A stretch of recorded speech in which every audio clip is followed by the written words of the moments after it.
Incidente a Mosile di Piave, un ragazzo di 23 anni di Fossalta ha perso la vita nello scontro con un'altra vettura guidata da un 36enne che aveva perso il controllo del mezzo, sconvolta la comunità. Defezioni degli over 70, la Regione anticipa la campagna vaccinale agli over 60, partite le prenotazioni online, intanto crollano gli accessi degli over 80 in terapia intensiva, merito del vaccino, conferma Zaia. Prima giornata di riaperture dei locali pubblici veneziani, non tutti i bar e ristoranti hanno deciso di riaprire, a cominciare da Piazza San Marco dove è rimasto tutto chiuso anche oggi. Chiedono al governo una data di partenza certa delle loro attività. I lavoratori del settore che cura l'organizzazione di matrimoni ed eventi privati hanno manifestato oggi a Venezia. Dopo il no allo scavo del canale Vittorio Emanuele, il disegno di legge per allontanare le grandi navi dalla laguna torna in discussione al Senato. Intanto il senatore Ferrazzi replica le accuse del sindaco Brugnaro. Nomadland, il film vincitore alla Mostra del Cinema di Venezia, ha conquistato a Los Angeles 3 Oscar, tra cui il miglior film, un successo che consacra il valore del festival. Basket, un'altra grande vittoria per l'Umana Reyer con i ragazzi di coach De Raffaele che hanno asfaltato Treviso nel derby al Taliercio 82-62. Ben ritrovati con l'edizione di Venezia dei nostri telegiornali. In primo piano la cronaca con la tragedia della strada che si è verificata ieri sera a Mosile di Piave. Un ragazzo di 23 anni di Fossalta ha perso la vita nello scontro contro un'altra vettura guidata da un 36enne. Erano da poco passate le 22 quando qui lungo questa strada, a pochi passi dai vivai Sorgon, è avvenuto lo scontro frontale in cui ha perso la vita Carlo Simonetto.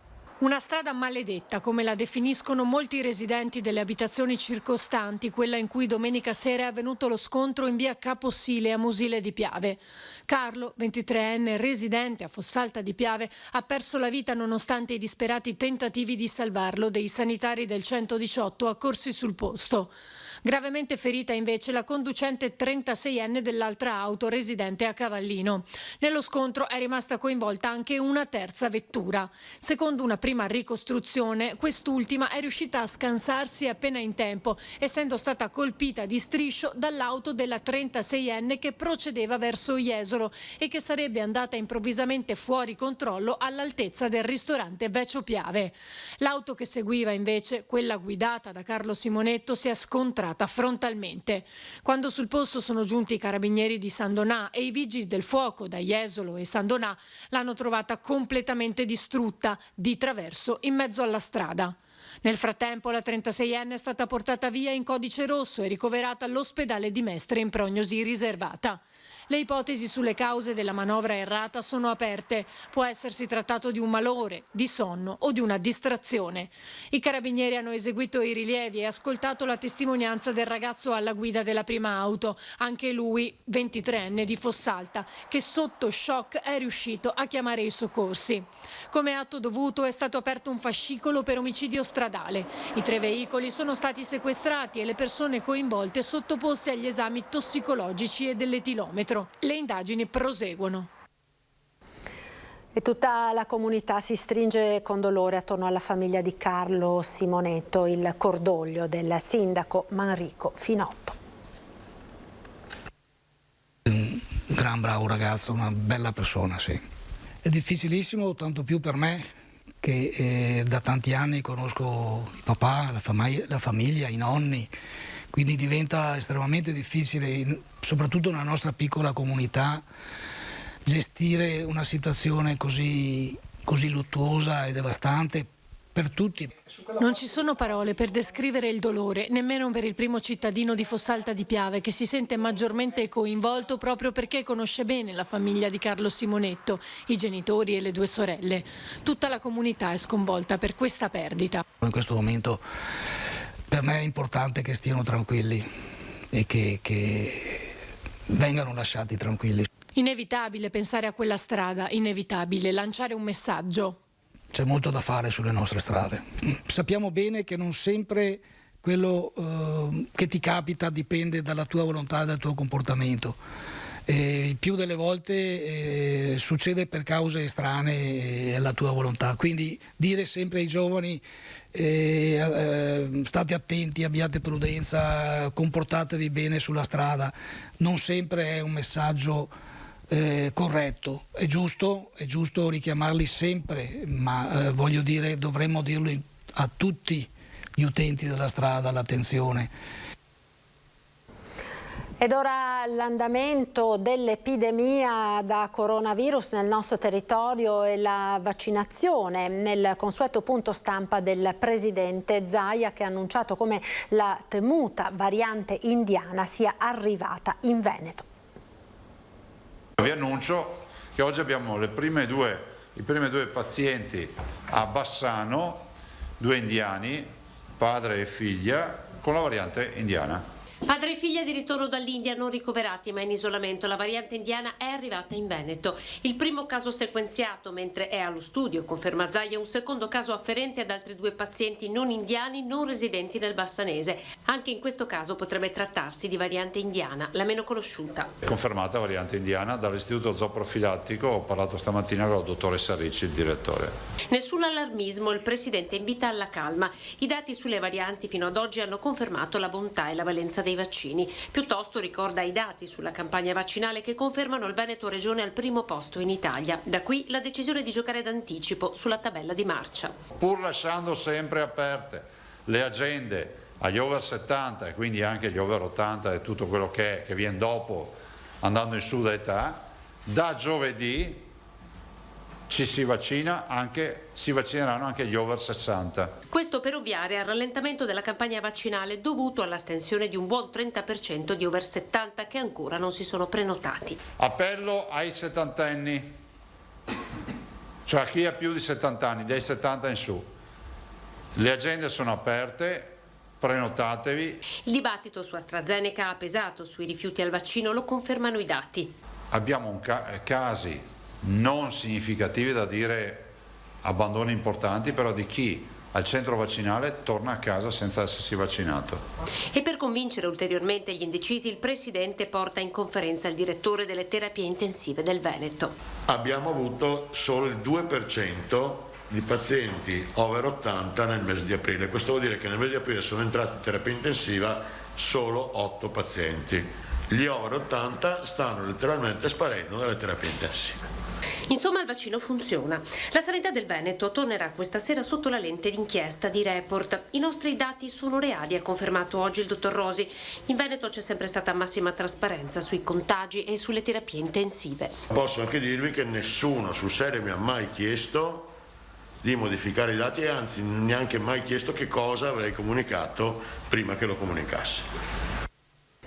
Ecco, abbiamo sentito che è in corso la valutazione anche su altre 2 persone. Si tratta di 2 persone, per quanto riguarda la variante indiana, si tratta di 2 persone residenti nel veneziano. Per loro i primi accertamenti hanno mostrato la presenza di almeno una variante del virus, che potrebbe essere proprio quella indiana, ma bisogna sequenziare il genoma del virus appunto per avere la certezza. Intanto, dopo gli over 80, l'ULSS 3 ha confermato la collaborazione con i medici di base anche per la fascia 70-79, a cui appartengono poco più di 70.000 persone, di cui 33.000 hanno già ricevuto il vaccino e 12.500 circa sono prenotate per la vaccinazione sul portale dell'azienda sanitaria, mentre sono 8.000 gli assistiti che saranno prossimamente vaccinati dai medici di famiglia.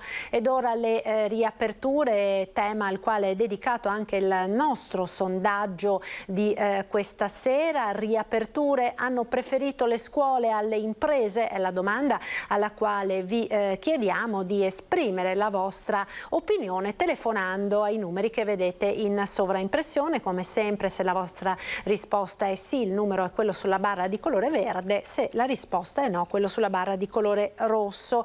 Il risultato questa sera nel corso di Ring, in onda a partire dalle 21:15. Dunque, oggi i locali hanno potuto riaprire all'aperto, quelli che avevano il plateatico, ma non tutti hanno comunque deciso di riaprire, a cominciare da Piazza San Marco a Venezia, dove tutto è rimasto chiuso anche oggi. 26 aprile 2021 è l'atteso giorno di riapertura di bar e ristoranti dopo l'ennesimo lockdown per coronavirus. Ma a Venezia, in piazza San Marco, tutte le saracinesche restano abbassate. In una città che da decenni baratta i propri abitanti con i turisti, l'assenza di visitatori non rende conveniente la ripresa dell'attività. Nella lunga fila di locali chiusi, compresi i caffè storici come il Florian e il Quadri, l'unica eccezione è il bar di Simone Guaba, in piazzetta dei Leoncini. Sono aperto dalle 11 del mattino e finora ho avuto 3 clienti. Chi erano, se posso chiederle, turisti o veneziani? No, erano italiani, una coppia da Torino e una coppia da Pordenone. Distante da piazza San Marco, Cannareggio è il sestiere più popoloso di Venezia.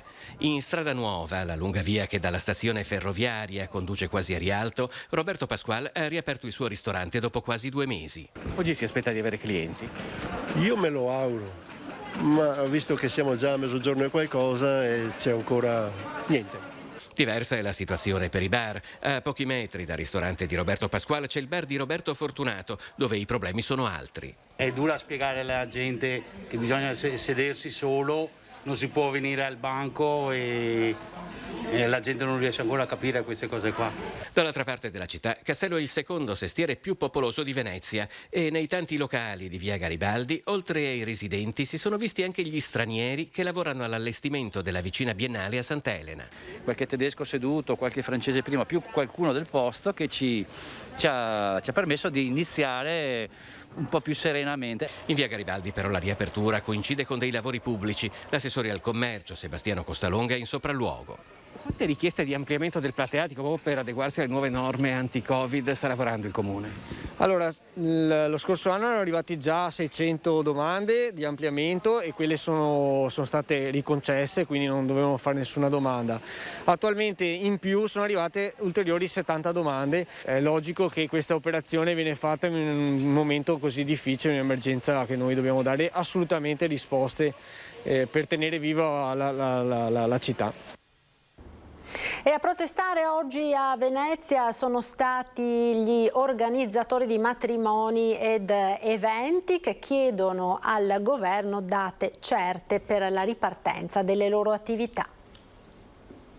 Per quanto riguarda il 2020 noi abbiamo avuto una perdita di fatturato che si aggira tra l'85 e il 90%. Wedding planners, vale a dire organizzatori di matrimoni e non solo, fermi da più di un anno e senza certezze sul futuro. In Campo San Geremia i professionisti del settore matrimoni ed eventi privati manifestano contro la mancata indicazione da parte del governo di una data per la ripartenza delle attività del comparto. Oltre a Venezia la protesta si svolge contemporaneamente in altri 11 capoluoghi di regione italiani.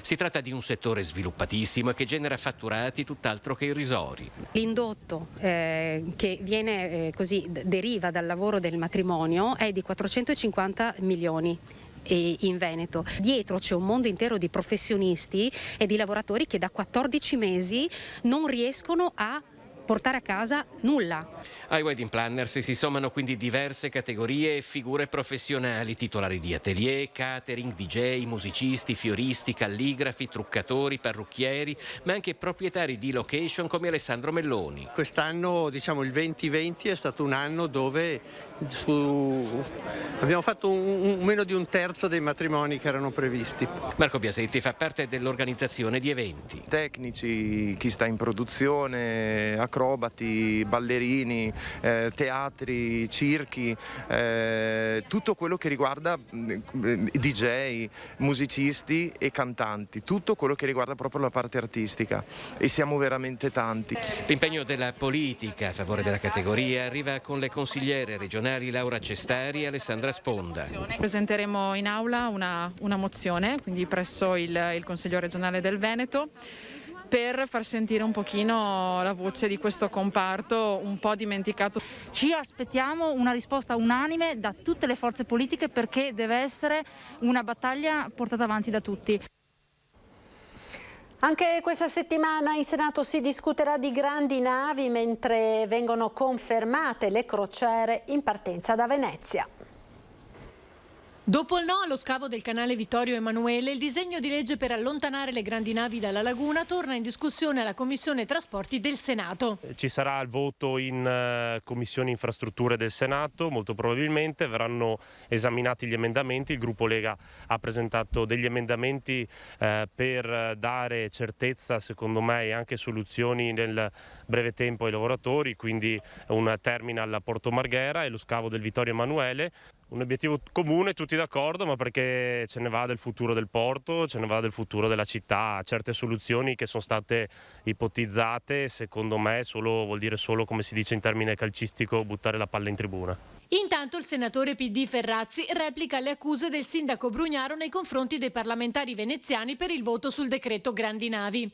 Per quanto mi riguarda, scrive in un post su Facebook, sono accuse che respingo al mittente e che rilevano il livello di ingratitudine e strumentalità nei confronti di chi ha sempre lavorato per Venezia, a prescindere dal colore politico, portando alla città e al territorio milioni di euro e soluzioni.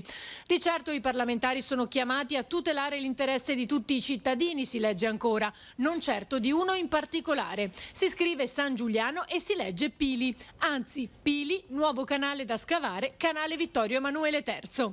Intanto vengono confermate le crociere in partenza da Venezia. L'alternativa è Ravenna, abbiamo visto che qualche compagnia va a Ravenna, ma portare le crociere a Ravenna poi vuol dire far arrivare i turisti a Venezia con i pullman e vuol dire inquinamento. Bisogna anche spiegare magari a chi è ambientalista convinto o chi comunque è contrario alla soluzione delle navi a Porto Marghera che ci sarà un altro danno che sarà quello, quindi non dobbiamo guardare solo il giardino di casa nostra, ma dobbiamo guardare la cosa più in generale. Il cinema ora Nomadland, il film vincitore della Mostra del Cinema di Venezia, ha conquistato nella notte a Los Angeles ben 3 Oscar, tra cui quello più ambito come miglior film, un successo che consacra il valore del Festival veneziano. La notte degli Oscar suggella il trionfo della Mostra Internazionale d'Arte Cinematografica di Venezia. Nomadland, il film che ha conquistato il Leone d'Oro lo scorso settembre, dopo aver fatto incetta dei maggiori premi internazionali, è stato incoronato anche con il riconoscimento più ambito del cinema mondiale, gli Oscar. Il commento a caldo del direttore della mostra, Alberto Barbera. Nomadland ce l'ha fatta. Dal trampolino di lancio di Venezia, dove aveva conquistato il Leone d'Oro come miglior film all'ultima edizione della mostra, è approdato, come era largamente prevedibile, al tappeto rosso dell'Academy, dove ha conquistato 3 Oscar meritatissimi. Importante il messaggio del film. È un film che esalta i valori della solidarietà, della convivenza, in un momento in cui le nostre società tendono a dimenticarsi di chi non ce la fa a resistere al peso di una crisi economica iniziata nel 2008 e che perdura e si è aggravata addirittura con la recente pandemia. Mi fa molto piacere che Nomadland sia decollato da Venezia e che Venezia si sia confermata ancora una volta un formidabile trampolino di lancio per i film che poi viaggiano per il mondo intero. Per aver recuperato un rapporto con il cinema americano, con le majors, con i produttori americani che anni fa tendevano a snobbare l'appuntamento veneziano, preferendo magari andare a Toronto o altri festival dell'autunno americano. Adesso invece hanno capito che Venezia è un appuntamento che non si può perdere. Ed ora lo sport, il basket, un'altra grande vittoria in casa Umana Reyer con i ragazzi di coach De Raffaele che hanno vinto nel derby al Taliercio contro Treviso.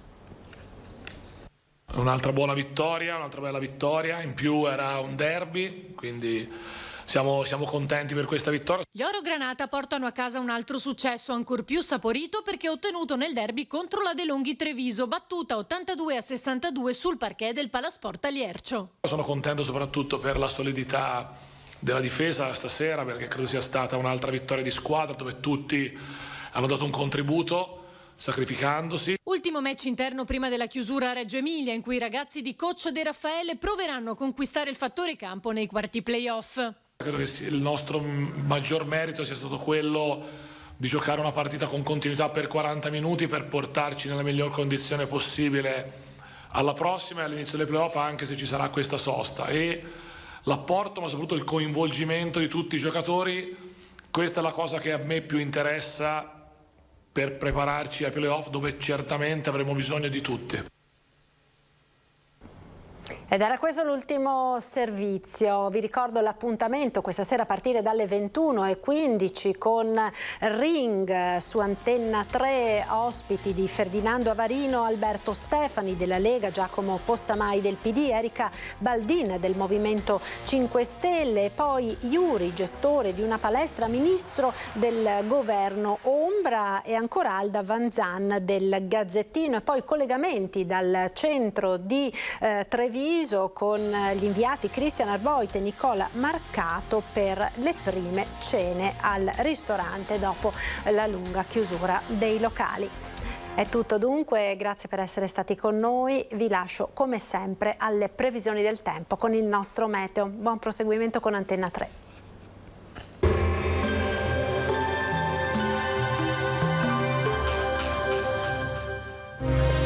Silea Legnami, le migliori soluzioni personalizzate per la vostra casa e giardino. Benvenuti al meteo. L'arrivo di una perturbazione ha già fatto sentire i suoi effetti in questo inizio di settimana in zona gialla e l'instabilità ci terrà compagnia ancora per diversi giorni. Vediamo il dettaglio di martedì 27 aprile.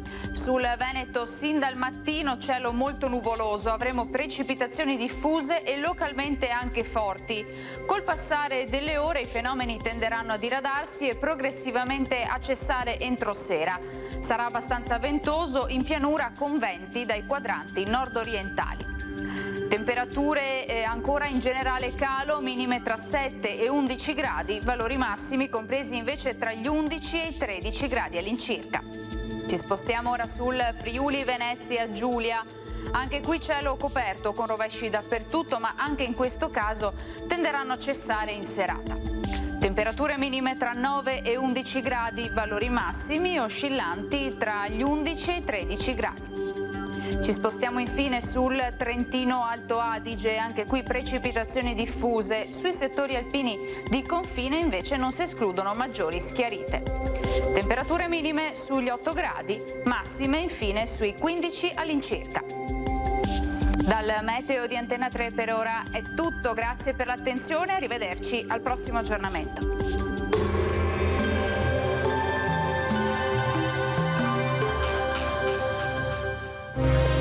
Silea Legnami, le migliori soluzioni personalizzate per la vostra casa e giardino.